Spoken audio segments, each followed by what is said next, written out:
내가 무슨 얘기 해야 될지 이런 생각이 없습니다. 기본적으로 새로 오신 전문위원실에 5분이 새로 왔습니다.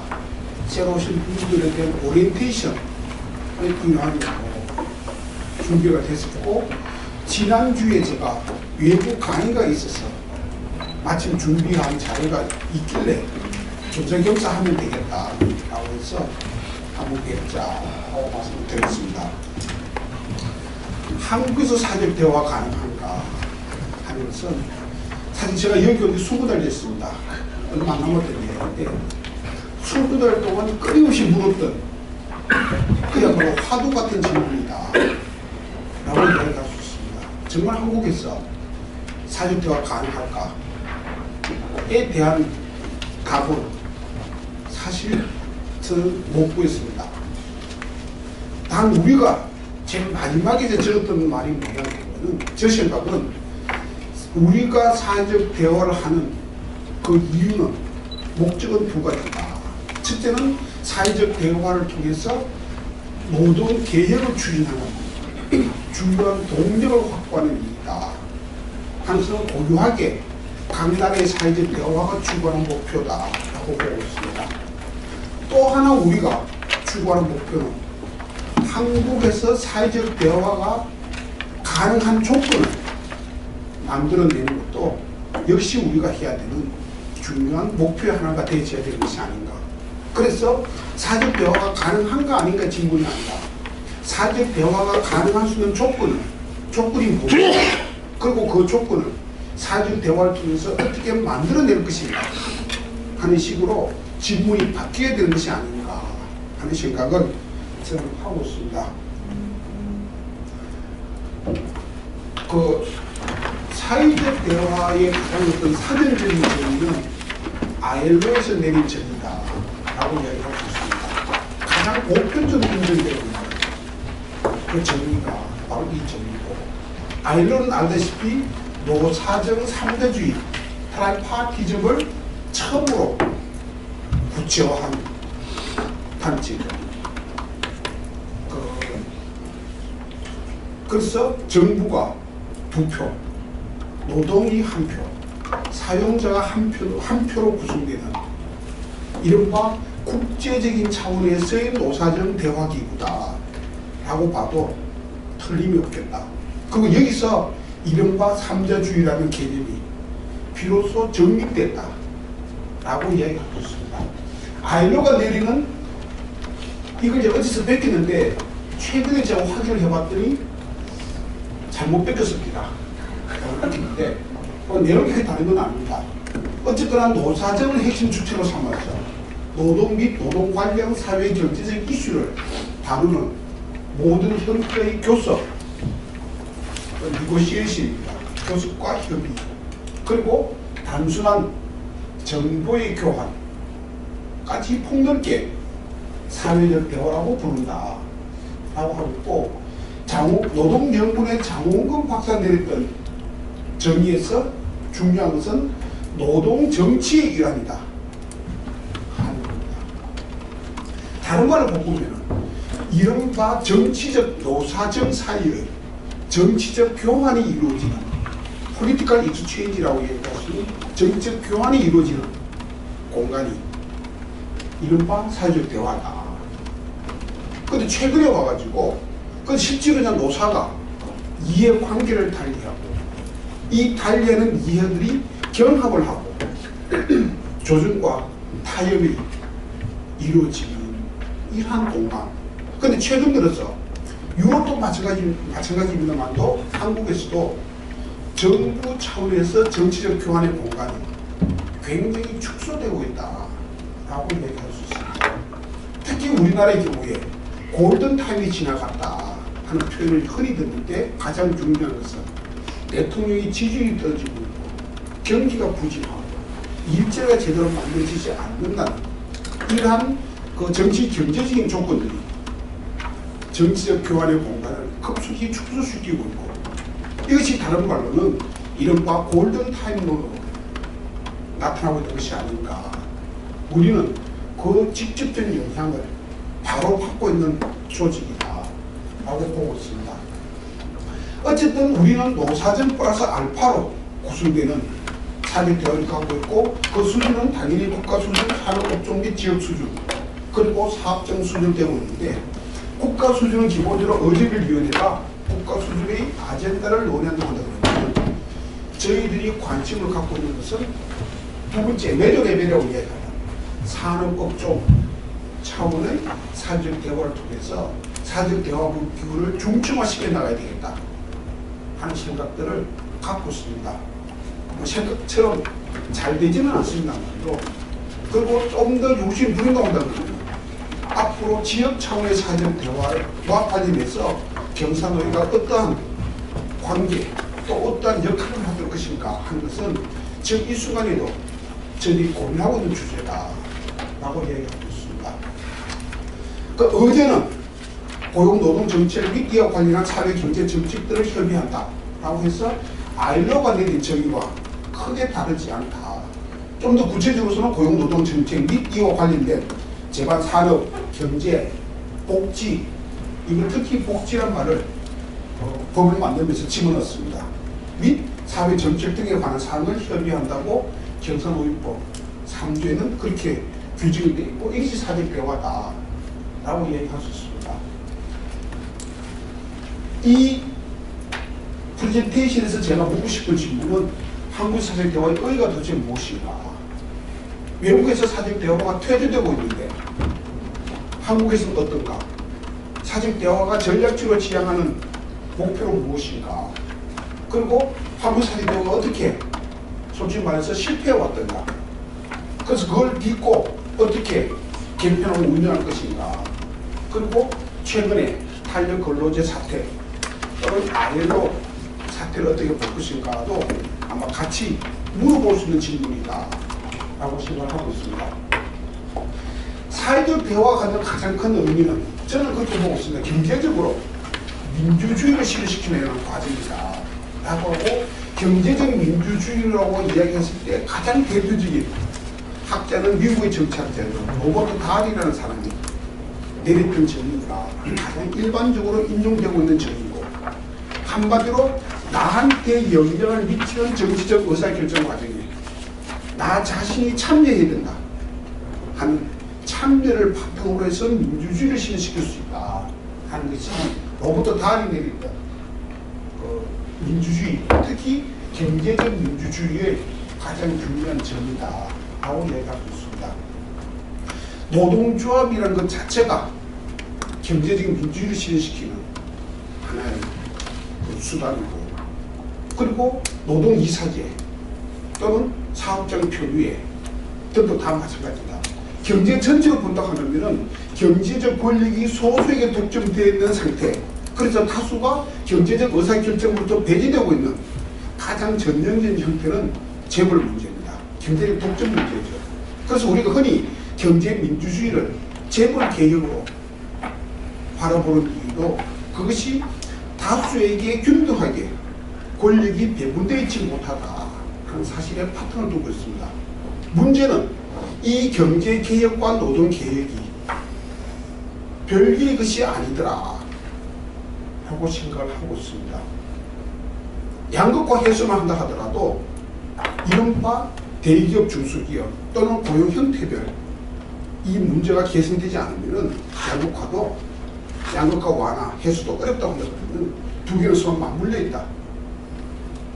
그런데 이 정부가 노동 계획에 대해서 얼마큼 관심을 갖고 있는가 의지를 갖고 있는가도 우리가 물어볼 질문입니다만도 또 다른 동질의 다른 한 면이 재벌 계획에 대해서 얼마큼 열의와 또 노력을 기울여 왔던가도 우리가 물어볼 수는 있겠다 하는 생각을 저는 가지고 있습니다.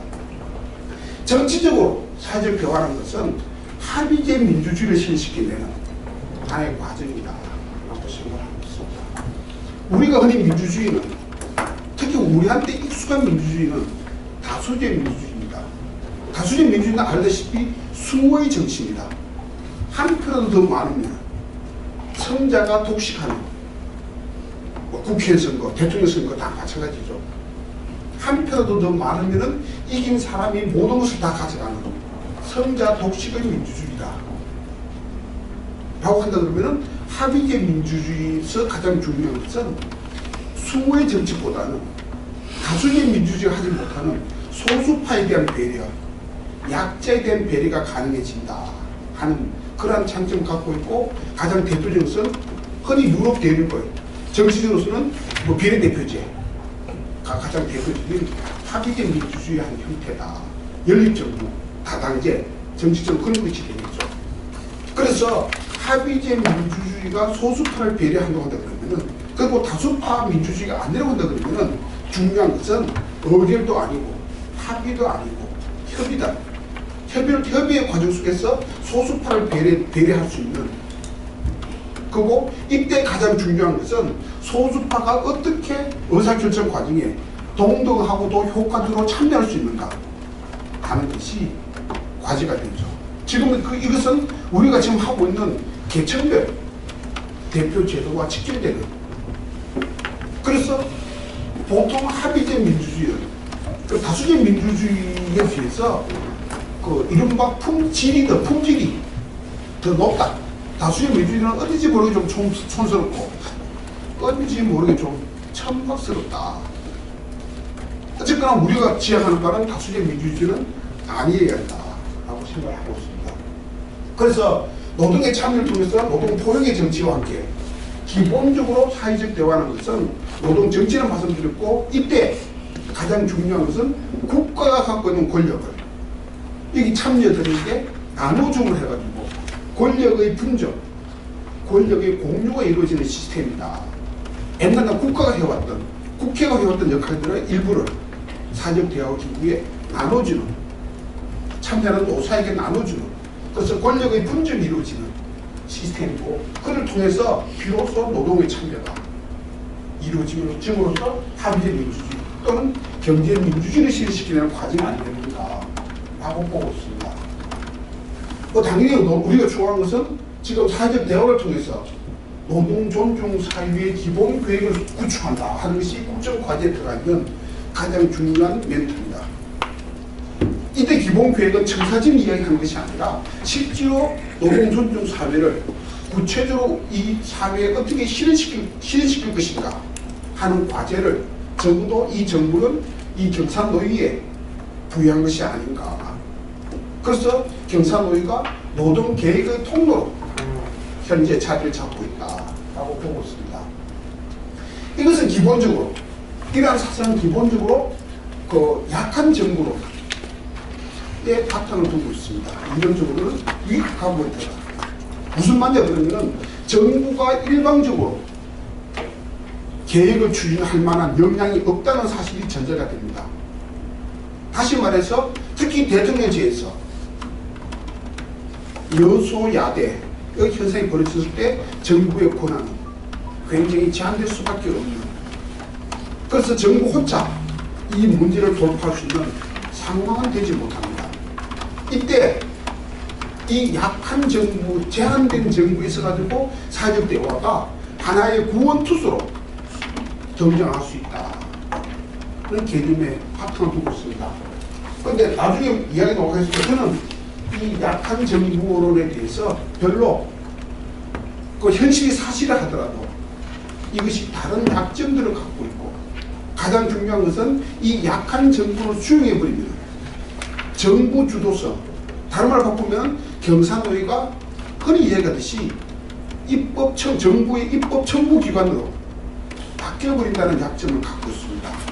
또 다른 말로 바꾸면 우리가 추구해왔던 사회적 대화기구의 자율성, 독립성이 훼손될 수 있다. 그래서 우리가 기본적으로 노사 중심성이다 또는 경사노위의 독립성과 자율성이라는 표현을 쓴다고 했을 때 이 약한 정부로는, 약한 정부에 대한 입장은 일정의 한계를 갖는 것이 아닌가 하는 생각을 갖고 있습니다. 대표적으로 약한 정부를 주장한 학자는 이탈리아의 바카로와 한국 한양대에 있던 임창훈 교수입니다. 두 분이 같이 글을 쓰기도 했었고, 어떤 조현민 박사의 지도 교수입니까? 임창훈 교수가 하고 있는 가장 대표적인 게 그 약한 정부를 주장했고, 전략적 선택론을 주장했고, 최근엔 다행스럽게 임창훈 교수가 사직 대화에서 별로 말을 하지 않는 것이 고맙더라 하는 생각을 갖고 있습니다.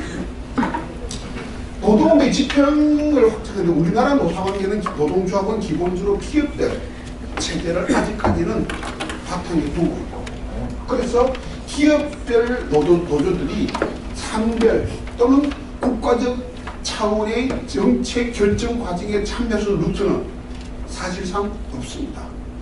이 사직 대화를 통해서 비로소 초기업들 또는 국가 산업 차원의 정책 협의가 가능해진다 하는 거고, 기본적으로 임금에 매달리는 경제적 실리주의를 벗어날 수 있는 사회적 정치적 의미를 추구할 수 있다.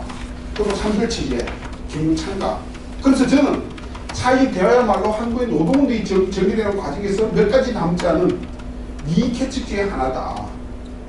이 지점을 통해서 노동운동의 재생이라는 그러한 어떤 그 과제가 노동운동의 재생이라는 과제를 해결할 수 있는 굉장히 중요한 통로, 코리도어의 하나가 될 수 있지 않겠는가 하는 생각을 노동운동의 관점, 노동조합의 관점에서도 좀 더 적극적으로 고민할 수 있겠다라고 생각하고 있습니다. 사회적 대화국에서 노측의 대표, 사측의 대표는 기본적으로 아래로부터 형성된 대표성으로 주어지는 것은 원칙적으로 아닙니다. 국가가 위로부터 당신이 노동을 대표해라.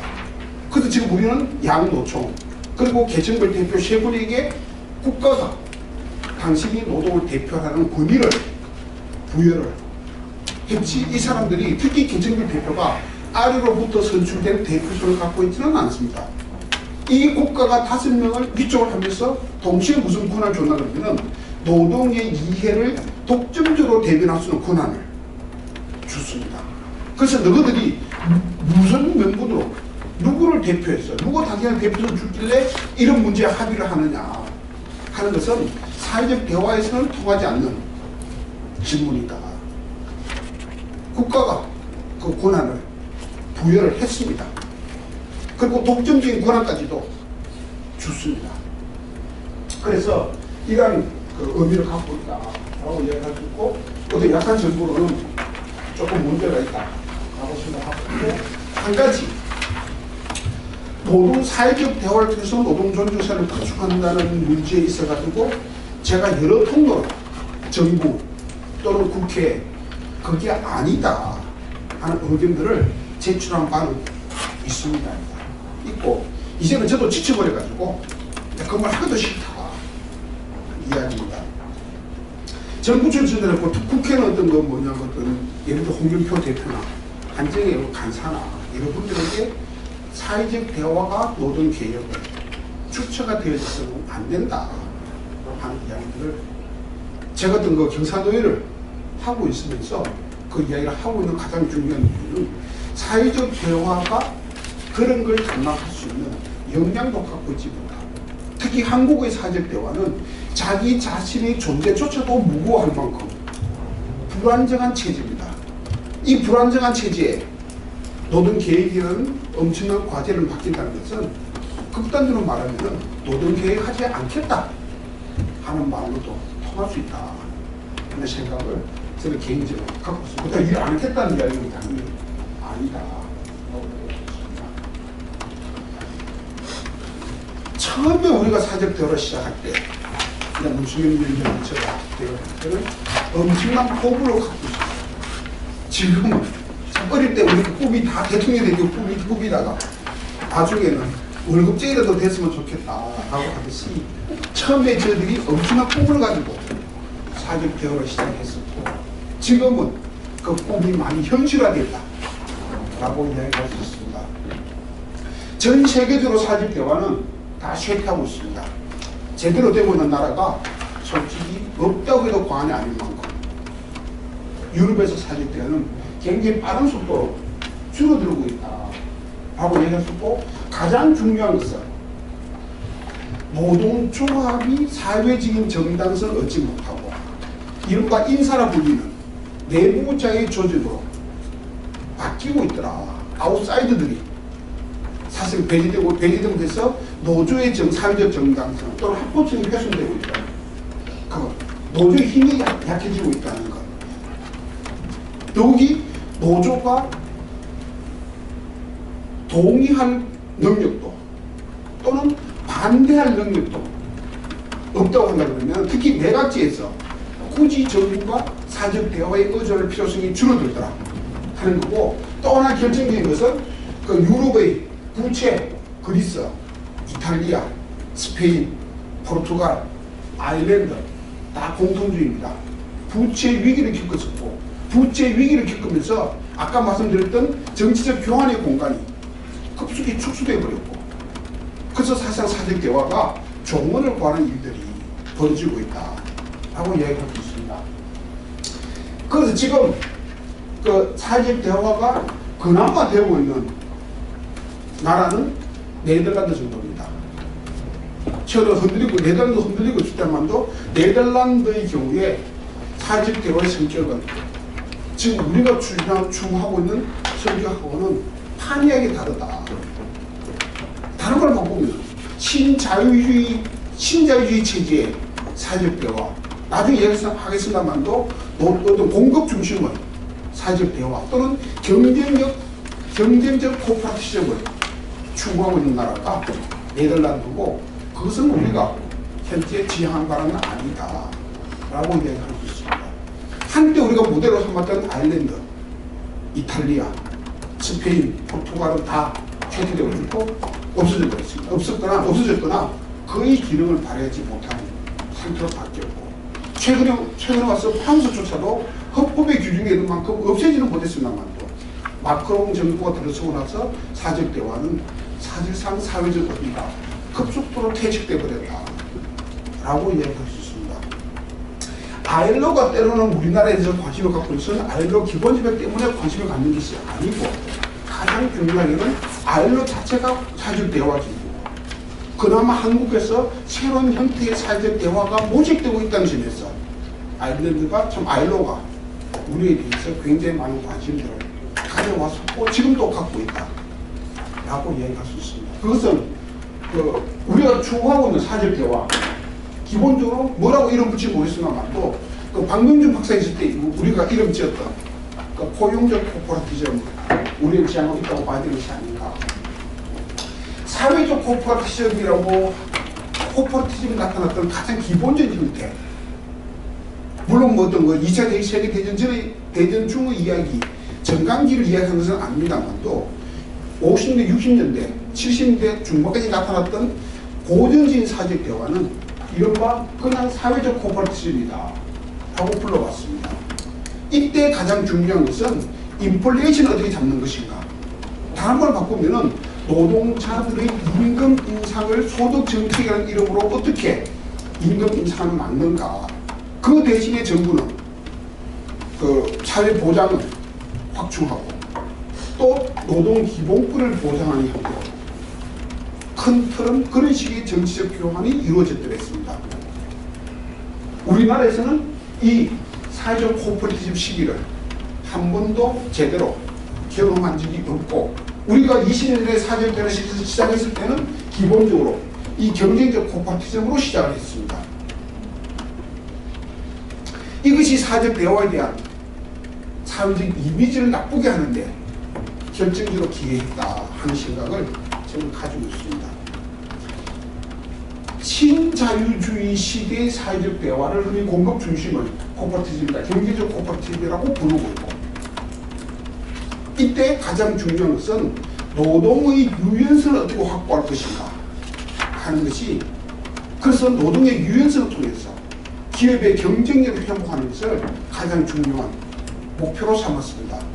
98년도 1차 사회적 합의가 98년 2월 6일 맺었을 때 우리가 맺었던 협약은 정리해고를 어떻게 해고 조항을 완화할 것인가, 파견 근로제를 어떻게 도입할 것인가 하는 것이 그 당시에 가장 중요한 아젠다였고, 그것이 두고두고 사회적 대화의 질이 되어 왔었다 라고 한다 그러면은 기본적으로 우리나라는 경쟁력 코퍼레티즘으로 시작을 했다라고 이야기할 수 있습니다. 신자유는 기본적으로 시장의 원리를 강조하는, 시장의 자유로운 활동을 강조하는 시스템이고, 사회적 대화는 시장에 대한 제도적인 개입이라는 점에서 둘이가 맞지 않을 거다. 그래서 신자유주의가 들어오면서 사회적 대화는 사실상 끝이 나겠다. 많은 학자들이 그렇게 예상했는데 의외로 사회적 대화는 조언을 구한 것이 아니고 사회적 대화의 성격을 바꿈을 해가지고 오히려 더 활성화됐었다. 이때 나타났던 나라가 참 아일랜드나 이탈리아, 지금 왔던 네덜란드 같은 나라들이 이때 이 공급 중심의 코퍼레이션 중요한 관심의 대상으로 됐었다. 그 문제는 2008년도 여기서 우리가 2008년도를 중요한 하나의 기준을 보는 것은 2008년도에 금융위기가 닥치면서 신자유주의가 폐교하기 시작하는 이른바 물러나기 시작하는 우리는 그럼 저보다 좀 늦습니다. 신자유주의가 가장 오래까지 붙들고 있었던 나라는 박근혜 정부 때까지 대한민국이었다. 국제적으로도 어쨌든 국제적으로 2008년도를 계기로 해서 신자유주의는 물러가기 시작했었고 그러면 새로운 과제가 등장합니다. 신자유주의 이후 시대의 코퍼레이션은 신자유주의 이후 시대의 사회적 대화는 어떤 성질을 가져야 될 것인가 하는 것이 국제적인 관심사로 등장합니다. 그런데 좀 전에 말씀드렸듯이 지금 유럽에서 사회적 대화가 힘을 잃어가면서 유럽에서 이것을 추구할 수 있는 신자유주의 이후 시대의 사회적 대화의 성격을 규명할 수 있는 나라 중에 하나가 한국이 아니겠는가 하는 그런 기대들이 실제로 있었습니다. 그래서 우리는 그것을 갖다가 노동 존중 사회라 불렀고 거창하게 포용적 코퍼레이션 이른바 포스트 니오리버리스트 어떤 코퍼레이션으로 규정 지을 수 있지 않겠는가 하는 것이 내부에서 세웠던 잠정적인 결론이었습니다. 그래서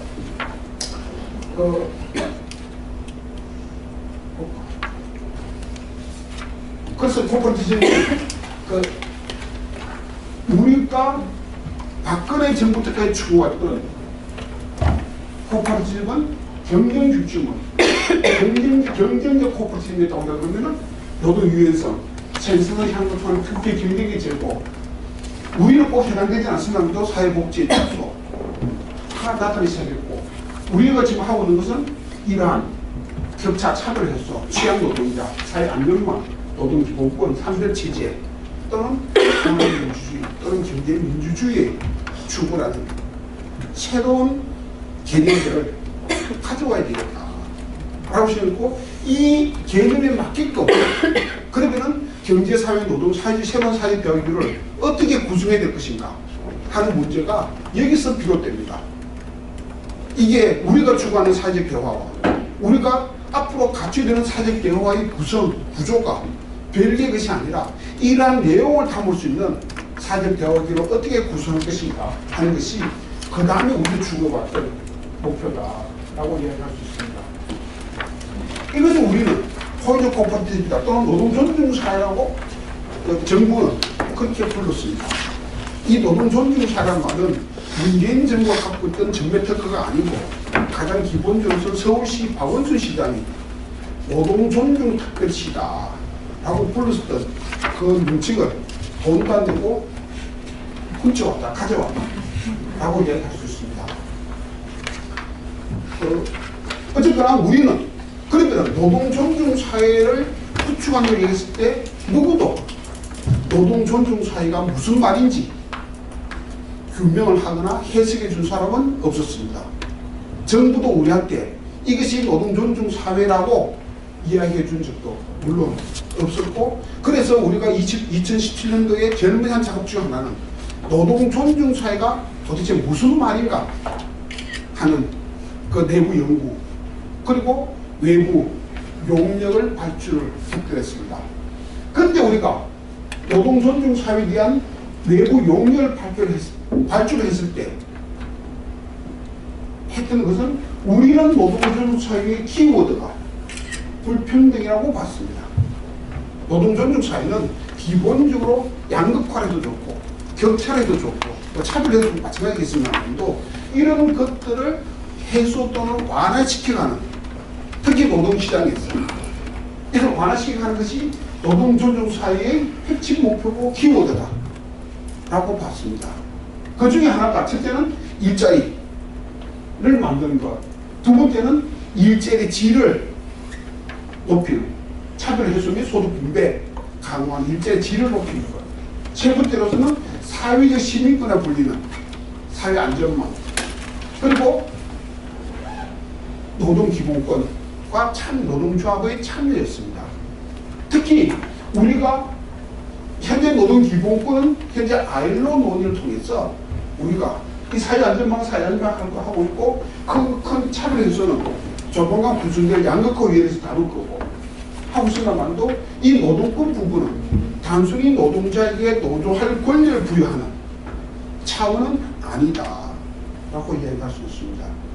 우리가 노동 존중 사회를 통해서 궁극적으로는 소득주도 성장, 더 나아가서 포용적 성장으로 사회 약자를 포용하고 경제 성장의 과실이 골고루 분배되는 그러한 성장을 지향한다 라고 했을 때 이 소득주도 성장, 노동 존중 사회 구축, 포용성이 다 하나의 고리로 꿰어질 수 있는 말이다 라고 보고 있고, 가장 중요한 문제는 이것을 구체적으로 실현하는 주체가 누군가 하는 문제로 바뀝니다. 누가 노동조직을 구축할 것인가? 누가 소득주도 성장을 충족해 나갈 것인가? 더 나가서 포용적 성장의 주체는 누구인가 하는 문제로 바뀝니다.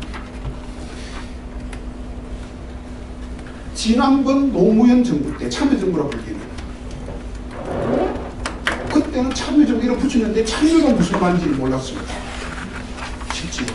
그래서 심지어 복지도 참여복지다 라고 불렀는데, 참여복지가 무슨 말인지 아는 사람이, 참여경제가 무슨 말인지 아는 사람이 없듯이 참여복지가 무슨 말인지 그 당시에 아는 사람이 없었고, 가장 중요한 것은 그것이 문제가 아니라 노무현 정부가 성공하지 못했던 가장 중요한 이유는 위로부터의 개혁이 이루어졌음에도 불구하고 그것이 아래로부터 올라오는 동력과 결합하지 못했던 탓이 있다고 봤습니다. 그래서 노동권을 실질화시키고 참여를 확대시키는 건 아니고, 노동 존중 사회의 주체를 아래로부터 올라오는 동력을 만들어내야 되고, 그것이 노동조합, 노동자가 되어야 된다. 그래서 궁극적으로 그러면은 정부와 노조 사이의 암묵적인 동맹이 필요할지도 모르겠다 하는 생각을 바탕에 두고 있습니다. 노정 동맹이다 하는 것이, 이 노정 동맹을 통해서 비로소 이 노동존중 사회는 의미를 가질 수 있고 구체화될 수 있다 라고 봤습니다.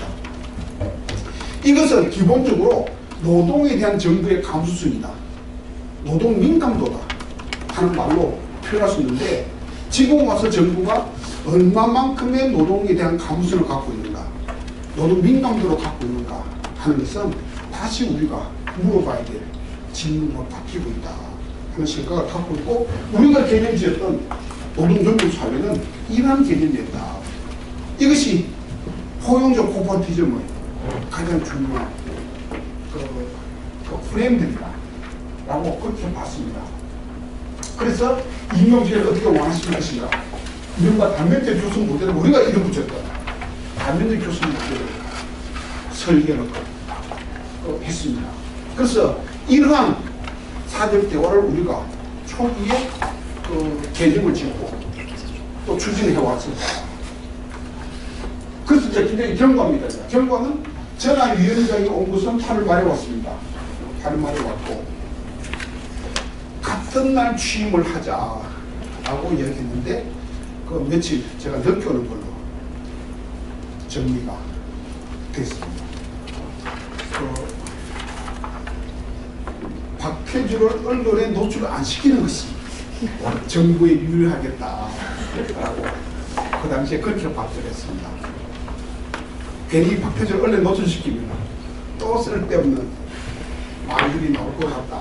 그것이 제가 며칠 늦게 온 가장 중요한 이유입니다. 한국노총이 9.16 선포에서 사직대로 하자 양육총이었고, 가장 중요한 것은 이른바 사직대로의 준비기가 2018년 1월 31일까지 이어집니다. 굉장히 많은 우여곡절들을 이 시기에 한 6달 동안 가졌습니다. 한국노총과의 사회적 대화를 시작할 것인가, 민주노총이 들어올 때까지 기다릴 것인가가 그때 가장 중요한 논쟁의 대상이었습니다. 우리와 정부, 특히 우리와 노동부 사이의 갈등이 엄청나게 심했었고, 급기야 문성과 박태주가 사표를 쓸 각오를 갖고 있다. 그래서 마지막 성부수를 띄웠고, 다행스럽게 그 성부수가 통했습니다. 그래서 어떤 1월달 노사정 대표자 회의가 그런 우여곡절을 거쳤어. 노사정 대표자 회의까지가 1차 준비였다고 그러면 2단계는 이제 노사정 대표자 회의라는 가급을 지어놓고 대화를 시작을 했습니다. 작년 1월 31일이고 그 직전에 1월 20일이니까 우리 집에 이사를 온 게 여기 앉아서 나왔는데, 제가 사회적 대화 기구 경상에 오고 나서 제일 잘한 일 중에 하나가 정부종합청사에 있던 사무실을 밖으로 끌고 나온 거다 라고 생각하고 있습니다. 우리도 출입이 자유롭지 못했고, 특히 외부인들이 출입하기는 굉장히 힘든 공간이 정부종합청사였습니다. 출전할 때마다 수의들이 그 거순이 하는 것도 불편에 꼭 올고 싫었고, 외부 사람들은 사실 올 생각을 못했고, 사적 대화 공간은 열린 공간이어야 한다고 생각합니다. 우리 직원들에게도 열린 공간이 되어 있고, 외부자들에게도 열린 공간이 되어져야 된다 라고 한다 그러면은, 저는 이 건물로 어디 끌고 나온 것은 여기 적진 않아서 나와도 정말 생각만 생각할수록 잘한 건 아무도 없어도 그 한 개만큼은 잘한 것 같다. 저는 그렇게 느끼고 있습니다. 그래서 지난번에는 우리가 전문거되는 사태가 있고 있으면 그때 제가 들었던 이야기였습니다. 이 공간은 열려야 된다. 누구든지 다 이 공간에 회의를 하든 점거를 하든 농성을 하든 열려야 된다 하는 생각을 저는 가지고 있습니다. 이 과정에서 경찰력을 동원한다는 것은 사적 대화의 자존심이다 하는 생각 갖고 있고, 차라리 점거 당하는 게 맞지 경찰을 동원해서 그 사람들이 점거하는 것을 막아서는 안 된다 하는 생각은 저는 개인적으로 갖고 있습니다. 열리는 공간이어야 한다. 그리고 어떤 경산노동위원회라는 새로운 사적 대화 기구를 양노총, 경총, 상위, 노동부 우리가 합의를 해서 법을 통과시키고, 그와 동시에 법이 통과된과 동시에 책임형 산입범위 확대 논쟁이 붙어버렸고, 양대 노총이 노사정 대표를 부팅하는 소리가 있었고, 그리고 2018년 10월 달에는 민주노총이 경선에 참가하는 대의원회의가 무산되는 일도 있었습니다. 우리 위원회 참 물이 많은 사람이다. 눈물도 이때 우리 위원회에서 몇 번의 눈물을 흘려드렸습니다. 눈물 흘렸고, 지금은 이제 그것도 다 지난, 이제는 민주노총 때문에 눈물 흘리지는 않는 걸로 알고 있으나 이때만 하더라도 눈물들을 흘리고 급하면 울고, 참 눈물 나면서는 완전히 무장해제 되어버리는 그런 일들이 이때 있었습니다. 제가 에피소드입니다. 어쨌거나 노사정 대표적 회의는 이 자체가 새로운 사적 대화 기구로 가기 위한 과도기적인 브릿지였다, 교량이었다 하는 성격과 더불어서 그 자체가 특정 아젠다에 메모되지 않는, 제한되지 않는 그 자체로서 사회적 대화 기구로서의 기능을 해야 한다. 이런 면에서 옛날에 잠깐 구속됐었던 노사정 대표조회하고는 약간 달리하는 개념으로 우리들은 정의를 내려드렸습니다. 그래서 노사정 대표조회에서 사실상 사적 대화가 시동을 걸었고 또 그렇게 해왔다 라고 얘기할 수 있습니다. 그러다가 그 민주노총의 참여가 무산되고 나서 2018년 11월 22일 날 청와대에서 경산노위가 출범을 하게 되고, 그리고 올 1월 달에 민주노총이 정상회 참가 대의원대회가 부결, 저 부결이 아니고 뭐라고 해야 되죠? 참여 아닌 무산? 뭐라고 해야 되죠? 어쨌든 민주노총이 경선에 참가하는 것이 또 가결되지 못했습니다. 2월 달에 탄력 거부제 합의를 했고, 그리고 그 다음에는 한국의 실업부조제도 등과 관련한 고용 안전망 강화 합의가 이루어졌었고, 디지털 전환을 해서 노사연 선언이 채택되기도 했었고, 탄력 근로제에 이어져서 2차, 3차 본위원회가 사실상 의결 정족수를 채우지 못하는 일종의 참사가 벌어지기도 했다. 다 알고 계시는 그런 내용들입니다. 어쨌든 노사연 대표회의는 좀 전에 사회적 대화의 복원을 위한 진급단이었고, 그 자체로서 완전체로서 사회적 대화 기구를 형성해 왔었다 하는 의미를 갖고 있습니다. 우리가 경산도에 설계하면서 세웠던 중요한 원칙들은 있었습니다. 있었고, 사실상 또 그 육자 사이에 공유하고 합의했던 내용들입니다. 이를 하기 위해서 우리가 용역을 발주했죠. 또 그 임상훈 교수하고 그 당시 손정국 박사한테 용역을 발주했는데 솔직히 재미를 별로 못 봤습니다. 그래서 논의하는데 크게 도움을 받지 못했던 그 내용들이 그 내용이었습니다. 그 시간에 지금 손정국 박사한테는 돈을 돌려받아야 되는 문제가 있는데 너무 야박하다 그럴 것입니다. 제가 말을 못 보내고 있습니다. 첫째로 우리가 합의한 것은 거제를 갖다가 확대해야 된다. 그야말로 우리 사회 정책에 대해서 폭넓게 우리가 논의할 수 있다 라고 했었고, 그때 그 한국노총에 있던 그 어떤 정문주 본부장이나 우태영 연구위원이 요구했던 아젠다들은 교육과 주택 문제를 제일 먼저 논의하자, 조세 문제를, 세금 문제를 논의하자 하는 걸 갖다가 그 당시에 그 저한테 제안했었고, 참 기가 찬다, 썩으로. 그 시간 했던 적이 있습니다. 그 우태영 연구위원이었습니다. 요새는 그런 걸 잘 안 합니다. 어쨌거나, 아니, 의제를 확대하자는 데 있어서는 이기는 좋고, 저는 당연히 언젠가는 그것이 우리가 다뤄야 되는 중요한 주제다라고 생각을 지금도 갖고 있습니다. 그리고 대표로 확대해야 된다 하는 것은 오래전부터 추진되어 왔던 일이고, 한 번도 성취되지 못했던 일이고, 이제 우리는 포용적 코퍼레티브로 가려고 한다 그러면은 대표의 확대, 특히 양노총이 제대로 대변하지 못하는, 또 아니면은 스스로 자기 목소리를 갖고 있지 못한 미조직 취약 노동자들을 사회적 대화 기구 속에 포함해야 된다. 이를 통해서 대표를 갖다가 확대해 나가야 된다 하는 데 대해서 참 지금은 이게 한 줄로 적고 맙니다만도 그 당시 논의 과정은 엄청나게 복잡했습니다. 양대 노총은 계층별 대표로 이름 불리는 사람들, 경총 상위, 민주노총, 한국노총 다들 반대했고, 그냥 반대한 것이 아니라 극렬하게 반대를 했습니다. 계층별 대표, 노동 측 3명, 상층 측 3명.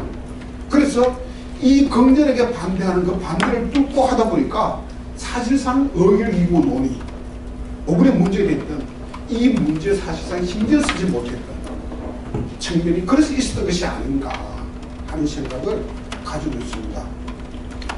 그래서 역시 특히 양대 노총할 때 이 사람들을 받지 않으면 우리는 새로운 사회적 대화기구를 만들지 않겠다 라고 선언을 했고, 그 협박이 그나마 조금 통해가지고 이 양대 노총이 여성 청년 비중이 대표로 받기로 마지막에 양해를 했었고, 그 과정에서 이 여성 청년 비정규 대표에 대한 영향력과 권한을 대폭 축소를 시킴을 해가지고 교환이 이루어지는 형태가 됐습니다. 사회적 대화 기구를 합의 기구로 할 것인가 협의 기구로 할 것인가 두고 사실 오랫동안 논쟁이 있었고, 그때 나왔던 이야기가 합의를 지향하는 협의 기구로 가자 하는 거였습니다. 근데 민주노총이 강력히 합의를 지향하는 말 자체도 빼야 한다 라고 주장을 해서 합의를 지향하는 협의주의에서 협의주의로 규정했습니다. 근데 협의라는 것도 그 자체 내용 속에 합의를 지향한다는 말이 포함되어 있습니다. 그래서 굳이 합의를 지향하는 협의기구다라고 하지 않아도 협의기구란 말 그 자체에 합의를 지향한다는 말이 포함되어 있다고 한다 그러면은 그건 큰 문제는 없겠다. 지금 우리가 이렇게 합의를 했음을 불구하고 사실상 그간 경상도의가 합의기구로 운영되어 왔다고 한다 그러면은 지금 현재 진행되고 있는 논의는 탄력 근로제로 비롯된 논의는 다시 어떤 경우에 협의기구로 되돌아갈 것인가, 협의기구의 성격을 제대로 실현시킬 수 있을 것인가에 대한 논의다. 지금 하고 있는 논의는 그 논의가 더 좋습니다.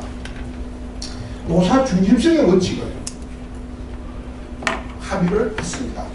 다른 말로 보면 지난 노사정위원회 시절의 사회적 대화는 정부가 주도를 해왔다고 한다면 이제는 그것이 사회적 대화의 지속 가능성, 사회적 대화에 대한 신뢰를 잃는 중요한 요인이었다고 판단한다고 한다면 이제는 노사 중심의 원칙을 가야 되는 것이 아닌가 하는 데 대해서 합의가 이루어졌고, 실제로 어제개발위원회나 운영위원회 가보면은 정부가 요새는 조금씩 발언합니다. 초기에는 거의 발언권을 주지를 않았더랬습니다. 주로 노사가 발언하는 형태로 운영해왔는데, 문제는 노사 중심의 원칙이라는 것이 말이 되는 소린가 하는 의문을 저는 가지고 있습니다. 선출된 권력의 정점은 누가 뭐래도 정부입니다. 노사 대표들은 정부에서 권한이 부여된 사람들이고, 어떻게 말하면 선출된 권력이 아닌 상태고, 정부의 역할을 고민한다 그러면 정부의 중심성을 우리가 벗어날 수는 없다. 그러면 정부의 중심성을 인정한다고 한다 그러면 노사 중심성의 원칙이라는 것이 어떤 의미를 갖게 됩니까? 혹시 말 그 자체에 상당한 모순을 내포하고 있는 것은 아닌가 하는 의문을 저는 가지고 있습니다. 또 한 가지는 경사노위의 독립성, 자율성 부분입니다. 실제로 저나 우리 위원장께서 굉장히 노력은 했다. 독립적으로 자율적으로 움직이게 된다.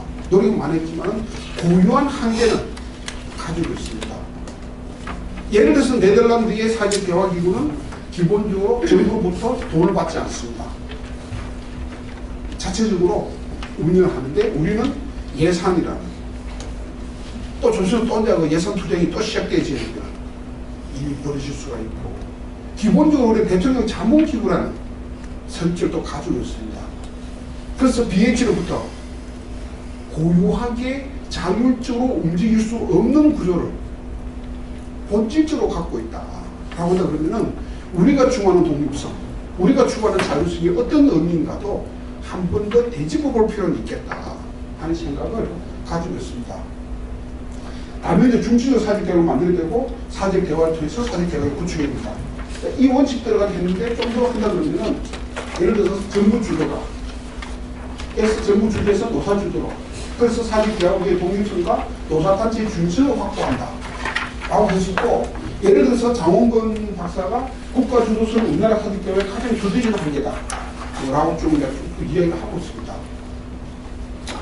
맞는 말이지만 별로 의미가 없는 말들이라는 것이 제시가 있고, 그렇지 농담하면 내가 전문인 분들에게 이야기한 적이 있습니다만, 사회적 대화에 대해서 여기서 수석 전문인을 지냈던 분이고, 수석 전문인을 지냈던 분이고, 사회적 대화에 대해서 가장 많은 글을 쓴 사람이고, 그래서 장원건 또는 장원건 박명준 장원건 계속적으로 글들이 나옵니다만도 열심히 읽을 필요는 없다 하는 것이 제가 전문인한테 했던 충고입니다. 국가 주도의 동원의 사회적 대화 모델에서 파트너십에 입각한 자유 사회적 대화를 전환해야 된다. 이쪽 이야기했는데, 공자님 말씀을 맞는데, 좀 전에 제가 말씀드렸듯이 이것이 문장으로 해놓으면 굉장히 그럴듯하게 보이는데, 현실적으로 이것이 어떠한 의미를 갖는가에 대해서 이 논문은 또 어느 논문에서도 규명을 짓지는 않고 있습니다. 도대체 이게 무슨 말인가? 파트너십 입각한 자율형 사회적 대화 모델이 듣기는 굉장히 좋아도 어떻게 보면은 말장난일 수도 있겠다. 실제로 사회적 대화의 운영과 관련한 현장 고민의 현장성이 급속히 떨어지는 발언일 수도 있겠다 하는 생각을 저는 개인적으로 가지고 있습니다. 아까 합의 중심에서 협의 중으로 가야 된다. 그래서 2016년도에 IMF에서 나왔던 그 각국의 사회적 대화에 대한 보고서가 있습니다. 그래서 제가 가장 관심 있게 봤던 것 중에 하나는 사회적 대화에서 흥미로운 발전은 사회적 대화의 과정에서 사회적 대화의 과정에 더 큰 초점을 맞춘 것 같습니다. 다시 말해서 사회적 대화의 결과인 그 콘텐츠보다도 사회적 대화가 진행되는 그 과정에 초점을 맞춘 거고, 다른 말로 바꾼다 그러면 합의보다는 협의를 지향하는 형태로 유럽의 사회적 대화가 바뀌어져 왔다. 그래서 사회적 대화가 합의를 체결하는 목적으로 삼을, 근데 그리고 사회적 대화가 합의를 체결하는 목적으로 삼을 때 우리가 지금 겪고 있는 바로 이 문제. 교섭에서 실패해버리면 상호 비난과 불신으로 이어지는 문제까지도 나올 수 있다. 그래서 그 초점을 맞출, 과정에 초점을 맞출 경우에 이러한 위험을 줄어들고 관련 이슈에 대한 점진적으로 합의를 형성하는 것이 오히려 그것이 합의 형성을 돕는 역할을 하는 것이 아닐까.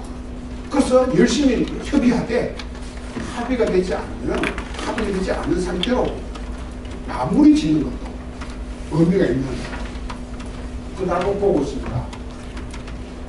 가장 중요한 유효한 특징목 특 중에 하나는 미조직 취약 계층을 포괄했다는 거고, 그걸 통해서 대표성을 확증했다는 거다. 의대 참여 주체가 확대했다. 실제로 의대 및 참여 주체가 확대되면 될수록 협의라는 성격이 더 강화될 수밖에 없습니다. 합의는 당연히 숫자가 많아지면 또 서로 다른 이해관계를 갖고 있는 주체들이 늘어날수록 합의는 어기될 수밖에 없고, 또 의제가 확대됨에 따라서 마찬가지 현상이 벌어진다고 한다면 다른 면에서도 어떤 협의 기구로서의 성격을 강화하는 것은 중요하겠다라고 봤습니다. 그러면서도 우리가 그때 뭐를 갖다가 조직 노동의 중립성을 확인을 갖다가 할 수밖에 없었다. 아까 말한 타협 과정에서. 그래서 이 계층들 위에는 조직 노동이 추천하는 형태로 바뀌었습니다. 한국노총이 여성 청년 비정규직 대표를 형식적으로 이 사람들이 한국노총이 추천한 사람을 했습니다. 그리고 운영위원회와 의제개발위원회 같은 경산노의 운영체계에서 이 사람들은 다 빠져 있습니다. 의제별위원회에 대해서 참가권도 이 사람들은 한국노총이 참여시켜주면 참여할 수 있고, 한국노총이 당신들은 안 돼 라고 하면은 이 사람들은 의제별위원회에 참가할 수 있는 권한도 현재는 갖고 있지 않습니다. 그래서 이 사람을 받는 대신에 조직 노동의 중심성을 확인하는 형태로 타협이 이루어졌다. 그런데 우리가 놓치고 갔던 진들 하나가 의결 과정에서 여성 청년 비정규직들이 전체적으로 이 미주직 지원 계층은 언더리프레젠티브라 이른바 과소대표되는 사람들이었고, 그런데 이 사람들을 과소대표되는 사람을 포함시키면서 어떤 현상이 벌어졌다고 하면 의결 과정에서 이 사람들은 과대대표되는 현상이 벌어져 버렸습니다. 아까도 말씀드렸지만 이 부분에 대해서 우리가 설계 과정에서 충분히 검토하지 못하고 옛날에 있던 그 조항들을 그냥 그대로 도입을 해버렸습니다. 그래서 이 문제가 지금 하나의 문제가 되어왔다라고 얘기할 수 있습니다. 그 단면적 중증적 사회 대학교육은 가장 중요해서 아까 말씀드렸던 탈중앙화된 조항, 산업업종별 지역별 통해서 조정된 공권화를 시도하는 것이 맞겠다. 실제로 국가적 의제에 관해서 현장 조합원이 느끼는 체감도는 극히 낮을 수밖에 없습니다.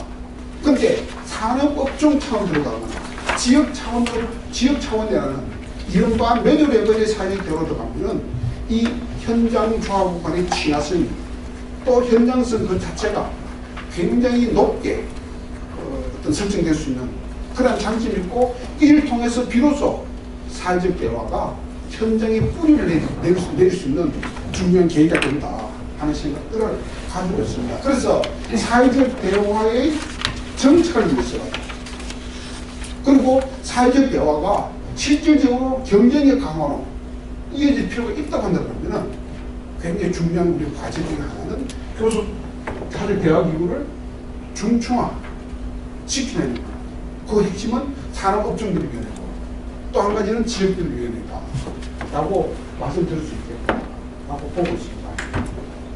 실제로 지금 우리가 두 개의 위원회 그리고 그 금융과 해운 또 한 개는 사실상 합의가 되어 있는 운수산업 버스 운수산업이 있습니다만도 빠른 시일 내에 공공기관위원회와 공무원위원회도 구성할 계획으로 있습니다. 그런데 대부분의 업종 노조들이 민주노총에 포괄되어 있어가지고 업종별 위원회를 폭넓게 확산하는 데는 현재로서는 한계가 있다 하는 걸 지적할 수밖에 없습니다. 민주노총이 4월 4일 임시대의원대회 하면서 경선의 참가권을 아젠다로 올리지 않았습니다. 제가 민주노총부터 듣고 있는 이야기는 현재 9월 23일 날 민주노총이 대의원대회를 다시 연결되어 있고 이때는 지도부의 명운을 걸고 경선의 참가를 관철을 시키겠다. 현재 목표는 그렇다고 듣고 있습니다. 그래서 지금 할 수 있는 이야기는 들어오든 말든 알아서 하세요. 저는 제가 그 말을 믿을 수도 없고 안 믿을 수도 없고 그래서 현재로서는 그 정도 이야기만 듣고 당연히 저는 들어와야 된다고 생각하고 있습니다. 그렇게 생각하고 있습니다. 또 어떻게 될지는 누구도 모르는 변화입니다. 라고 이야기할 수 있습니다. 지금 의료위원회가 그 5개 중에 노동시간 제도 개선의 활동 종료했고 현재 4개가 가동 중에 있고 연구회는 양극과 해소를 통한 양기 일대를 창출 연구회를 구성해서 지난 연말에 활동을 공식적 연구회를 출발했고 활동을 종료했고 이것이 지금 양극과 해소위원회 어제위원회 전환을 하려고 하는 노력들을 하고 있고 아마 다음 본위원회가 열리면 아마 의기를 하는 데는 지장이 없지 않겠는가 라고 보고 있습니다. 국민연금 특기 부분도 있고 업종대로 좀 전에 말씀드렸던 이런 위원회들이 돌아가고 있다.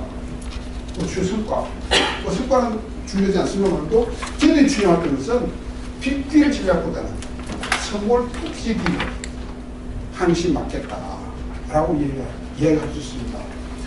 가장 대표적인 것이 9.15 최근에 2015년도 9.15 합의다 한다 그러면은 가장 대표적인 빅딜 전략이고 여기서 노동시간은 단축한다 뭐 탄력 거리를 도입한다 이 정도 표현밖에 없었고 그것이 아무런 영향에 가지 못했던 합의를 위한 합의에 그친 청년이 굉장히 강하다는 그러면은 이제 생활 폐지를 통해 가지고 가장 대표적인 것이 탄력 근로제 합의였습니다. 3개월을 6개월로 한다. 예를 들어서 구체적으로 건강권 보호를 위해서 인구 보존을 위해서 노동시간을 어떻게 구성할 것인가 해서 굉장히 세부적으로 합의를 했었고 이런 합의가 이루어져 본 적은 처음입니다.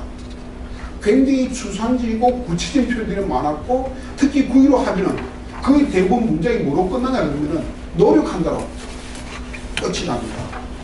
근데 우리가 했던 스몰 패키지 딜로서의 탄력적 근로제 합의문은 그런 구조는 없습니다.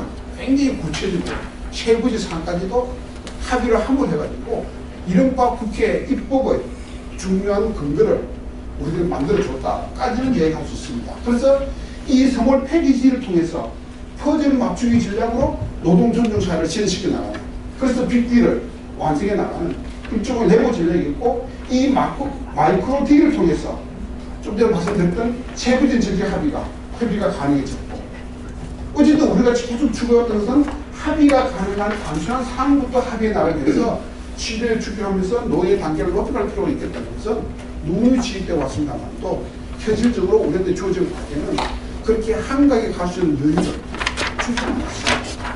그래서 그는 처음에는 다 이런 식으로 가야 된다고 우리 합의를 했음에도 불구하고 그게 되지를 못했습니다. 이 지금 노동존주사의 구축을 위한 사전 대화가 어떻게 진행되고 있는가를 갖다가 제가 국정과제에서 노동존주사의 구축에 들어갔던 과제들, 그리고 그것을 실현시키기 위해서 우리가 어떠한 위원회를 구성하고 있는가를 제가 적었던 내용들입니다. 제가 이 내용을 적었던 것은 최근의 탄력 근로제, ILO 문제와 관련해가지고 어떤 경사노위, 무용론, 해체론, 여러 가지 지적들이 많았습니다. 심지어 내부에서조차도 힘이 빠지고 있는 경우가 있었고, 가장 대표적인 것은 우리 위원장님이 기가 빠져갖고 도저히 이게 사직 대화가 되기는 될 건가 하는 말씀드리고 찾아왔습니다. 심지어 정부 측에서도 이 사직 대화가 경사노위가 제대로 할 수 있을까? 정부가 사회적 대화를 노동정책의 중심에 놓고 나가는 이 그야말로 노동정책이 타당한 건가에 관한 지적들이 최근에 저랑 이야기하면서도 여러 번 나왔습니다. 노동부에서는 굉장히 조심스럽게 그 말을 저한테 했었고, 청와대는 좀 더 노골적으로 그 말을 사회적 대화를 통해서 노동계획한다는 것이 가능한가? 특히 이번에 탄력 근로제 ILO 사태를 거치면서 정책의 수정이 필요한 것이 아닌가 하는 지적들이 실제로 있었습니다. 최근에는 제가 안팎으로 정리를 갖다가 어느 정도 했다라고 생각하고 있습니다. 지금 우리가 국정과제로 적혀있는 이 문제들을 논의할 지금 우리는 시기적 단계가 사회적 대화의 착수기라고 생각하고 있습니다. 본격적으로 어제로 구성하기 시작한 것이 지난해 7월부터였습니다. 이제 한 10달, 9달 밖에 되지 않았고, 경산회가 출범한 지는 6개월 안 됐죠. 만년도 채 되지 않았습니다. 이 과정 속에서 우리는 이른바 국정과제로 잡았던 노동존주사에 관련 중요 의제들을 최소한 논의할 수 있는 논의틀은 거의 구성을 다 했습니다. 뭐가 빠지냐 그러면은 어제 양극 해수 및 고용 플러스 의제에는 사실 설치하기로 운영의례까지는 합의가 되는 사안이니까 사실 설치됐다고 한다 그러면은 뭐가 남았냐고 그러면은 건강보험기획단에서 이번에 활동을 종료하면서 건강보험 아젠다를 어제별 위원회를 통해서 논의할 수 있게 해달라 하는 요청을 받고 있습니다. 그래서 언젠가는 운영위원회에 상정해야 하겠다 라고 생각하는데, 일단은 건강보험 위원회가 현재 구성되지 못하고 있습니다. 그게 안 되면 사회안전망에서 앞으로 다뤄나가면 된다 라고 생각하고 있고, 또 한 개, 공공기관 노동이사제는 공공기관위원회에서 출범하면 다룰 계획이 있습니다. 어제 노동조합은 첫 번째 의제로 노동이사제를 다루자. 특히 노동이사제가 문제된 것은 국민은행, IBK, 지금의 산업은행 같은 곳에서 노동이사제가 아니라 노동조합 추천이사제를 논의하고 있고, 그나마 된 곳은 없습니다. 굳이 노동조합 추천이사제가 도입된 것은 오히려 우리 위원장이 들어가서 구조적 문제를 풀었던 STX 또는 교우조선 이런 곳에서는 노동자 추천이사제가 소리 소문 없이 다 들어갔고, 노동자 추천이사제가 도입이 됐고, 지금 노동조합이 추천한 분이 이사소 활동하고 있습니다. 그래서 반드시 떠드는 것이 좋은지, 소리 없이 조용히 처리해버린 것이 때로는 효율적인지도 물어볼 수 있으나만도 어떤 금융기관에서 현대 속과로서 떠들기를 엄청나게 떠들었는데 별로 아직까지 성과는 나지 않고 있습니다. 노동인권교육 의무화와 관련해가지고는 현재 노동교육위원회를 설치해야겠다라고 했었고, 사실 경총이 반대를 해왔던 지점이고, 그 경총 부회장과 저하고는 설치하는데 원칙적으로 합의는 했습니다. 그래서 뒤에 봤어. 어지를 잘못된 노동 어지 개발 조정위원회 운영위원회에 상정할 계획을 있습니다. 그러면은 사실상 정부가 처음에 국정과제로 잡았던 과제들을 논의할 수 있는 틀은 거의 구성이 되고, 여기다가 플러스해서 뭐가 들어가나 그러면은 업종별, 산업업종별위원회, 그리고 개청별위원회, 마지막으로 이행점검위원회를 띄우면은 사실상 위원회 구성은 1차적으로 마무리될 거고, 뭐 길게 잡아서 뭐 특별히 문제 없다 그러면은 한 7일 정도 되면은 사실상 가장 기본적인 어집을 위해는 완성이 되는 거다. 논의의 착수기가 사실상 종료시킬 수 있지 않겠는가. 6개월 만에 여기까지 왔다는 것은 너무 빨리 왔다 하는 생각이 들 만큼 저는 역할을 했다. 시기 구분이 굉장히 중요하다는 이야기를 했었고, 두 번째로 우리가 탄력 근로제에 어쨌거나 합의를 했습니다. 최소한 경제사회 주체의 메이저급에서는 분명히 우리는 합의를 했었고, 또 ILO 기본협약에 관련해서도 ILO 협약을 비준하기 위한 노동법 개선 과제에 대해서는 공익위원들이 1차 합의를 만들어냈습니다. 이번 논의 과정에서도 이 1차 합의에 대해서는 별로 경총이 뭐 문제 생기는 한 적은 있습니다만도 크게 문제되지는 않았고, 오늘도 확인한 것은 1차 공익위원회에 대해서 경총이 추천한 공익위원조차도 그에 대해서 이견이 없다라고 얘기를 하고 있습니다. 여기까지 온 것도 사회적 대화기구가 합의기구가 아니라 협의기구라고 한다 그러면 저는 대단한 성과다. 또 사회적 대화기구이기 때문에 이런 역할이 가능했다. 우리 말고는 이런 일을 할 수 있는 데가 없었다. 그래서 우리가 탄력 근로제나 ILO에 관련한 그 노력들을 스스로 표현할 필요는 없겠다 하는 이야기들을 제가 하고 있습니다. 또 한 가지는 아직까지 문재인 정부만 하더라도 3년이 남았습니다. 이제 겨우 우리로 봐서는 이제 겨우 1년 내지 1년 몇 달 정도로 보냈을 뿐이고, 누가 여기서 위원하고 누가 여기서 사용할지 모르겠습니다만도 앞으로도 최소한 문재인 정권에서 3년의 시간이 남았다고 한다면 그렇게 서두르면서 지금 당장 이 문제 가지고 일희일비할 이유는 없지 않겠는가. 우리가 ILO를 하기 위해서 만들어진 조직이고, 그래서 ILO에서 이른바 합의를 끌어내지 못했다고 한다 그러면 경상도의 실패는 물론으로 가도 문제가 없다고 하지만은 우리는 굉장히 많은 주제를 다루고 있다. 그 중에 ILO는 중요한 주제이긴 하지만 하나의 주제일 뿐이다.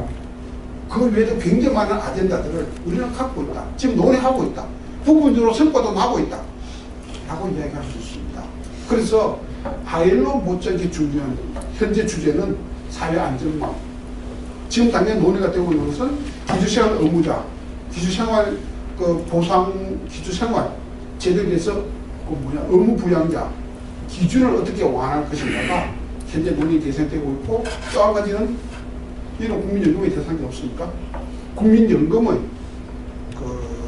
소득 대체율을 얼마로 하면 이를 위해서 노동자들의 기여율을, 노사의 기여율을 몇 프로 높일 것인가를 가지고 현재 논의하고 있고, 이것은 어떻게 보면 ILO보다도 더 중요한 국민 거의 모든 사람들에게 영향을 미치는 아젠다다라고 생각을 하고 있습니다. 그래서 ILO도 중요하지만 ILO 못지않게 때로는 ILO 기본협약보다도 더 중요한 논의들을 현재 우리들은 다뤄가고 있다고 한다 그러면 이 문제 가지고 그렇게 기죽을 일도, 이 문제 가지고 노동 정책의 변화를 또는 경상의 무용론이나 해체론을 주장하는 이유는 없지 않겠는가 하는 생각을 하고 있습니다.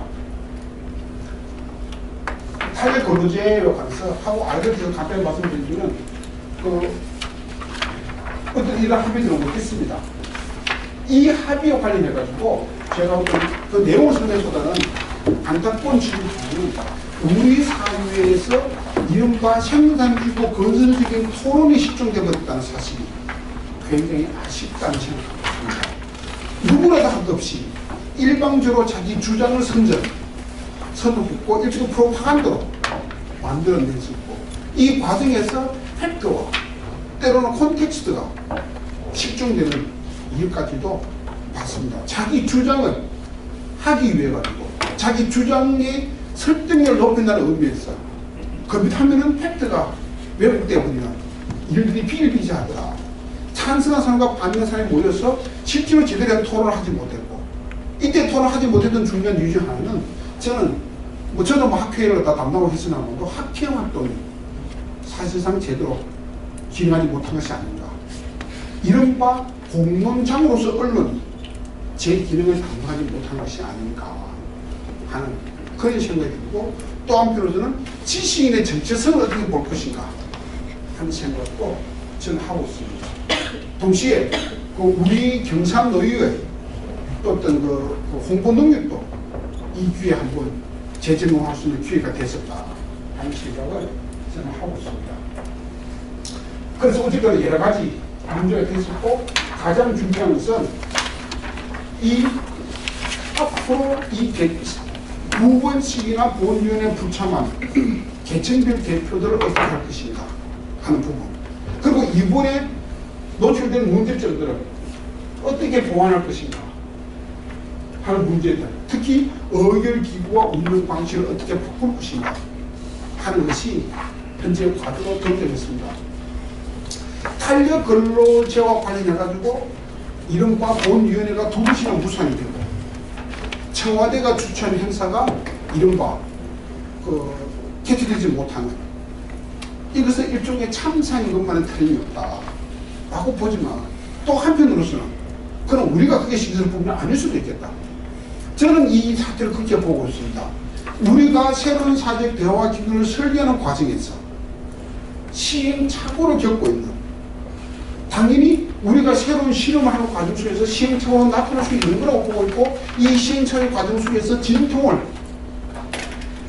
겪는 것도 거치되는 하나의 과정이라고 보고 있습니다. 문제는 이 시행착오 진통의 과정 속에서 어떻게 이 우리가 설계했던 사회적 대화 기구의 허점과 관련됐다면 이 허점을 재보수할 것인가, 초점은 거기에 맞춰져야 된다 하고 보고 있습니다. 그래서 현재 하고 있는 가장 중요한 부분은 아까 말씀드렸던 협의기구로서의 성격을 본격화시키는 것이 필요하겠다 하는 생각을 하고 있고, 현재 전문가 논의가 진행 중에 있습니다. 이와 관해서 또 한 가지는 이 협의 중심의 기구로 가는 것이 경상노예의 사회적 존재감을 스스로 무력화시키는 결과를 낳을 수 있다는 두려움도 갖고 있습니다.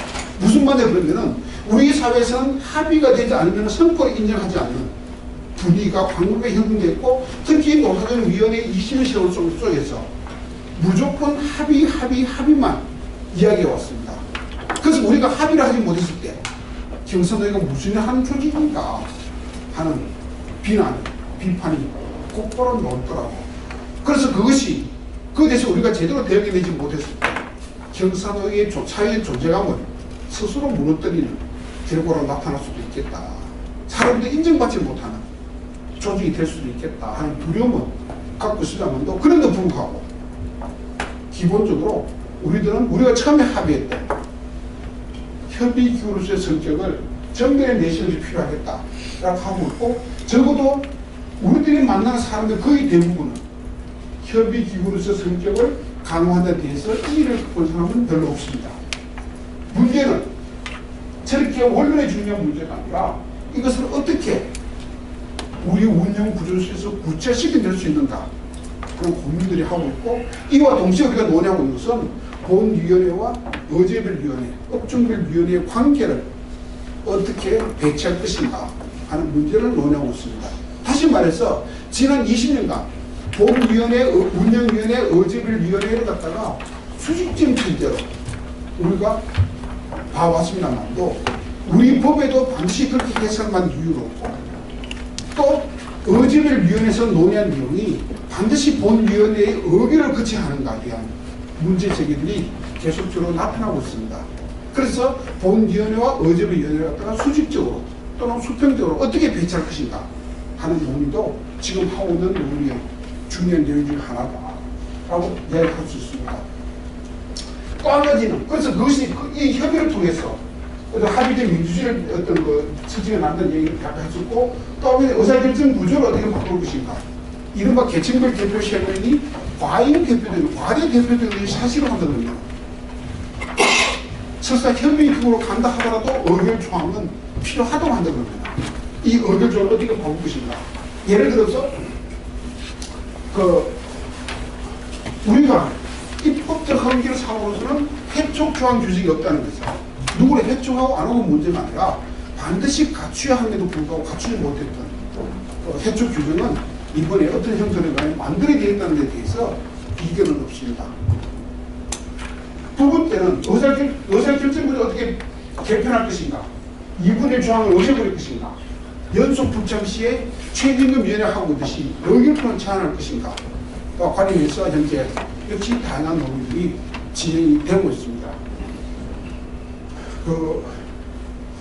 많은 분들이 전문가들 사이에서도 아마 의견이 반드시 일치되고 있지는 않습니다. 의결 조항을 폐지하는 것같다는 부분, 최임의 규정을 도입하는 방안, 아니면 의결기구 조항 자체를 없애버리자는 주장, 다양한 주장들이 현재 나오고 있고, 그래서 제가 노경총 또는 정부에 했던 설명은 지금 우리가 이 논의를 내부적으로 하고 있다. 전문가들이 자문을 받고 있다. 그래서 내부적으로 어느 정도 안이 성안이 되면 이것을 회의체에 붙여서 공론화 시키겠다. 그때 주체들이 의견을 갖다가 적극적으로 주시라.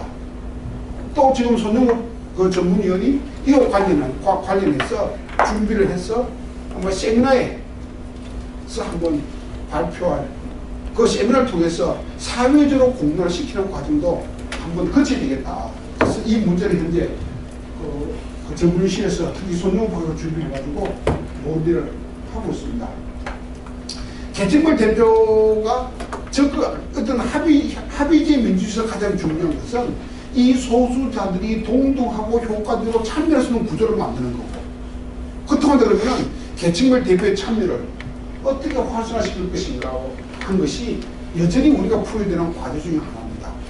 그래서 이 사람들은 의제개발 조정위원회와 운영위원회에 참여를 시켜달라, 업종위원회에 참여를 시켜달라 라고 요구를 하고 있습니다. 그에 대해서 저는 현재로서는 안 된다, 불가능하다 하는 입장을 전달했고, 이것이 논의되기 위해서는 지금 계층별 대표와 다른 위원들 사이에 신뢰 관계가 일정으로 형성돼야지 이 논의가 가능하지, 현재 상태로서 이 논의는 불가능하다. 그래서 시간이 필요한 조치다 하는 것을 갖다가 이야기를 하고 있고, 그 대신에 계층별위원회 구성에 적극적으로 나서달라.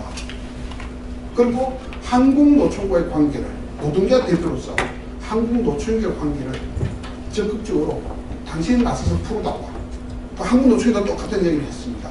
그래서 계층별위원회 구성과 사실 이 구성과 활성화시키는 과정 속에서 한국노총과의 공조체제를 어떻게 형성할 것인가가 현재로서 가장 중요한 과제가 되고 있고, 일각에서 아니죠. 다수가 얘기하는 계층별 대표를 배제해야 된다는 주장은 지금도 계속되고 있습니다. 외부에서도 또 내부에서도 현재 계층별 대표를 배제도 검토해야 되는 것이 아닌가 하는 데 대해서 저는 개인적으로 분명하게 반대다 하는 입장들을 계속적으로 밝히고 있는 중입니다. 판을 가려고 하다가 판이 깨질 수 있다는 것이 제가 갖고 있는 두려움입니다. 반드시 이 사람들 신뢰해서는 합니다. 앞으로의 과정 속에서 신뢰를 쌓아가려고 하는 노력들도 중요하고, 지금 당장 불편하고 마음에 들지 않는다 그래서 한간에 나설 때는 아니다. 다행스럽게 우리는 해촉 규정도 없고, 저로서는 다행스럽습니다.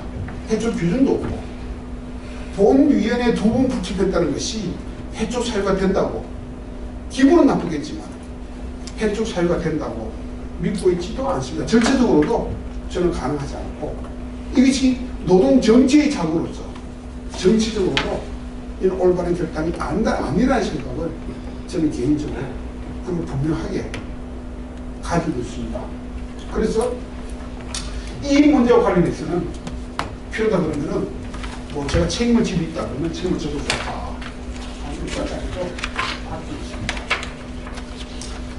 어쨌든 수습 방안을 찾으면서 우리는 알력기분이 변화해야 된다고 생각했고 이거는 변화이라고 보는데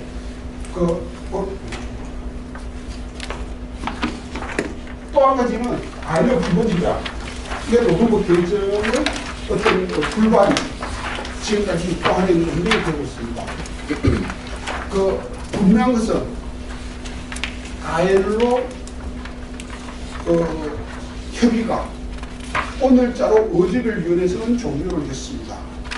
종료했고 합의는 없었고 유일한 합의는 11월 20일 발표했던 공익위원회 ILO 협약을 비준하기 위한 필요 최소한의 조치로서의 입법 사항을 규정한 공익위원 합의안이 11월 20일 나온 것이 현재로서는 유일한 물적인 성과다라고 얘기할 수 있습니다. 근데 제가 좀 전에 말씀드렸듯이 ILO 비준을 위한 노동법 개정 사항에 대해서는 그때 이 자리에서 민주노총과 한국노총은 찬성한다는 입장을 밝혔습니다. 경청과 상의는 반대하지 않는다는 입장을 밝혔습니다. 찬성하지 않습니다. 우리는 그 안에 대해서 반대하지 않는다. 이때 반대하지 않는다는 것은 ILO 조약과 직접적 관련성이 없지만 우리의 절박한 요구도 몇 가지 들어달라. 그러면 우리는 전체적으로 찬성할 수 있겠다 하는 입장을 밝혔고 그래서 단체 교섭군과 단체 행동권에 관한 논의가 2라운드에서 시작을 했고 그 어린는 합의는 끝내지 못했고 내일 공익위원들이 모여서 다시 그 논의를 하는 것으로 그렇게 정리가 되어 있습니다. 그리고 운영위원회 올린다고 하는 현재 어제 노동부 차관, 경총회 부회장, 한국노총회 사무총장은 개별적으로 만났습니다. 운영위원회 올린다고 하는 운영위원회 차원에서 바로 본연에 올리고 논의를 종료하는 것이 아니라 운영위원회 차원에서 논의를 좀 더 이어갈 계획이고 거기에 대해서 누구도 반대하지는 않았습니다. 그래서 운영에서 의견만 된다고 한다 그러면은 운영위원회 차원에서 이른바 부대표급 논의를 5월 달에 좀 더 해보겠다 하는 생각을 저는 가지고 있고 저는 그렇다 하더라도 이것이 경상노위의 실표가 등지시킬 이유는 별로 없겠다 하는 생각을 저는 가지고 있습니다. 실제로 여러 가지 문제가 많이 있었다. 골든타임이 좀 어떤 여러 가지 사회적 대화가 우리 사회에서 어려운 요인들을 짚으라고 그러면 이 외에도 엄청나게 많을 것이다 라고 얘기할 수 있고 이것이 사회적 대화 및 노동계획의 분수령이라는 데 대해서 저는 개인적으로 동의하지 않는다 하는 말씀을 제가 드렸습니다. 우리 국민 사회적 대화에 대한 기대는 여전히 굉장히 높다 하는 말씀을 드리고 한국 사회적 대화 관련해서 제도 갖추지 못한 지금도 분명히 있습니다. 그리고 핵민자들의 전략적 행동 이것이 이른바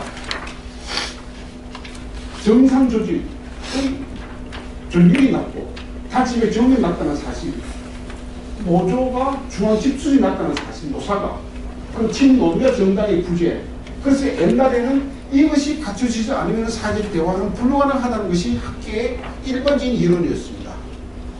그런데 이 이론은 아까 얘기했던 사회적 코퍼레티즘의 시대에서는 통일되지 모르겠지만 지금 저것이 중요하지만 저것이 결정적인 조건이다 라고 이야기하는 사람은 없습니다.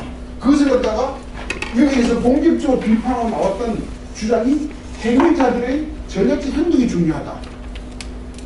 이것을 가장 이른바 전략적 선택론이다 라고 하는데 이걸 주장하고 나섰던 대표 사람이 아까 얘기했던 박하로와 임창훈 교수다 라고 얘기할 수 있습니다. 지금은 또 이제는 주체들이 제대로 하기만 하면 된다 하는 말들을 믿는 사람도 별로 없습니다. 이제 중요하다는 데서는 이제 어느 정도 공감이 형성됐지만 또 그것만이 결정된 요소다. 제도가 결정된 요소가 아니듯이 행위자들도 이른바 전략적 행동하는 것은 사회 경제 환경 속에서 주체들의 전략적 선택을 이해하는 거라고 하더라면 정치적 환경은 여전히 중요하다 하는 이야기를 하고 있고, 이런 것들이 결합하면서 사회적 대화가 가능해지지 않겠는가. 그래서 실제로 좀 더 고민이 필요한 지점이 바로 이 시점입니다. 아까 말씀드렸듯이 사회적 대화를 주인해 나가는 과정 속에서 우리는 사회적 노동 개혁을 다스게 내준다는 목표와 더불어 가지고 사회적 대화의 조건을 만들어가는 과정이 중요하다는 거거든요. 이렇게 이야기할 것이 아니라 이걸 좀 더 구체적으로 또 전략적으로 어떻게 해서 이러한 조건을 갖춰낼 수 있을 것인가도 연구가 필요합니다. 그리고 우리 연구가 아니라 그 연구를 갖다가 우리 경제산 노동을 위해서 구체적으로 실천해 나갈 수 있는 그런 여건들을 우리가 만들어 가야 된다. 그런 면에서 이 부분에 대해서는 한국 사회적 대화가 가능한가? 어떻게 가능한가? 가능한가가 문제가 아니라 어떻게 하면 가능할까에 대한 고민들은 더 필요하겠고, 그래서 이 부분에 대해서는 결국 연구가 사람 이것밖에 없습니다. 저는 뭐 외부 학자들이 연구를 줄 수 있겠다는 기대는 그걸 하고 있지 않습니다. 여기 계신 분들이 가장 뛰어난 사회적 대화를 가지고 실천 속에서 사회적 대화를 고민하는 분들이라고 한다면 이 고민의 해결자도 역시 우리해야 한다 하는 생각을 가지고 있습니다.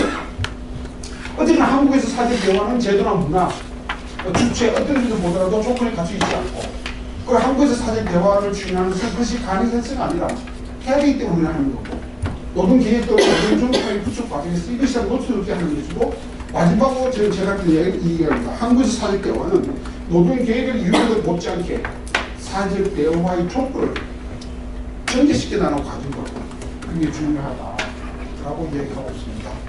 이것은 2017년도 11월 달에 ILO와 함께 사회적 대화하는 국제 심포지움을 했었고, 그때 네덜란드에서 오신 분이 발표한 PPT에 있던 네덜란드 사회적 대화 교육과 노동자로부터 점거당한 풍경을 그렸던 겁니다. 우리도 이제 그래서 남자 씨한테 폼나 사진 좀 찍어달라고 부탁했는데 폼나 사진을 제가 얻지를 못했어요.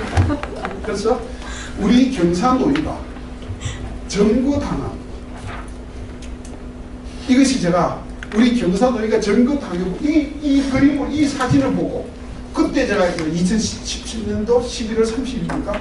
29일입니까? 그때였습니다. 저것이 우리가 꿈꾸는 사회적 대화의 그야말로 꿈이다, 로망이다 라고 생각했던 적이 있었고, 지금도 저는 그 사회적 대화는 그러한 논란의 중심에서 해야 되고 관심의 대상이 되어야 된다. 그리고 중요한 사항 제가 말씀드렸듯이 우리 사회적 대화의 경사노위는 열린 공간이 되어야 된다 하는 생각을 하고 있습니다. 제가 얼마 전에 얘기했지만 한 시간 만큼 얘기했습니다. 그래서 질문이나 또 다른 의견이 있으면 잠깐 토론 좀 하고 와주십시오.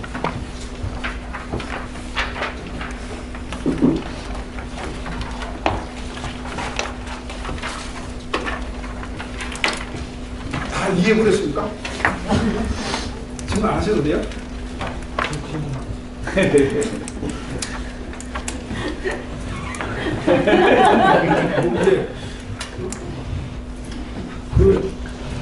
그냥 좀 12페이지에 이게 지금 그 코퍼레이티브의 전개 과정이라고 해서 한국을 이야기를 하는 전체다. 그 그림이 좀 잘못됐습니다. 이게 위에 것은 한국 얘기는 거고 밑에 거는 일반적인. 제가 왜 그러냐면 시기 한국 해가지고는 한국의 시기인데 주요 의제에 보면은 98년도 2월 9월 안에 사회복지 축소인데 이 한국이라 그러면 이른바 그때 생산적 복지라 그러죠. 복지 총량은 늘어난 것이 돼가지고 축소란 말이 맞나 안 맞나 싶어요. 아까 이제 그 얘기를 했습니다. 예? 아까 그 얘기를 제가 했습니다. 못 들어가시죠. 절대 그런 건 아니야. 아니 시기는 한국을 갖다가 예를 들어서 해버리고 밑에는 1만 원짜리 그 한국의 사례가 일반적으로 유럽에서 사진 대화가 이른바 고전적 코퍼레티즘에서 경쟁적 코퍼레티즘으로 그럼 이후에 우리가 꿈꾸는 포인트 코퍼레티즘 넣으면은 앞에 거는 이렇게 되어왔고 앞에 이렇게 될 것 같다는 얘기인 거고 특히 어떤 우리가 사회복지 축소는 우리나라의 경우에는 해당되지 않는다.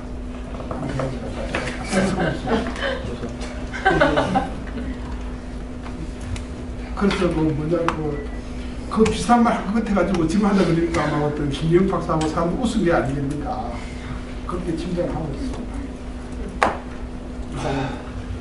예, 어쨌거나 뭐 어떤 새로 오신 분들에 대한 오리엔테이션으로 다른 분들은 다 덜러리 드립니다. 다른 분들은 다 덜러리 드립니다. 오셨고 열심히 들어주셔서 고맙고 저 질문이 있습니다. 이런 기회가 없을 것 같아서 사실 원래 공무원들은 질문을 안 하는 게 좀 미덕처럼 느껴지는데 그러니까 노동부에서 파견 나가지고 공무원 대표단이 지극히 저는 사실 공무원이 고리타분이 된다고 생각 안 하는데 사실 상임위원님 모시면서 두 가지 지점에서 제가 오늘 강의하신 거 거의 98%는 제가 이해도 하고 동의를 합니다. 하는데 공감도 하고요. 딱 두 가지 점에서 제가 참 궁금도 하고 조금 그 시각 차이가 있지 않은가 생각인데요. 먼저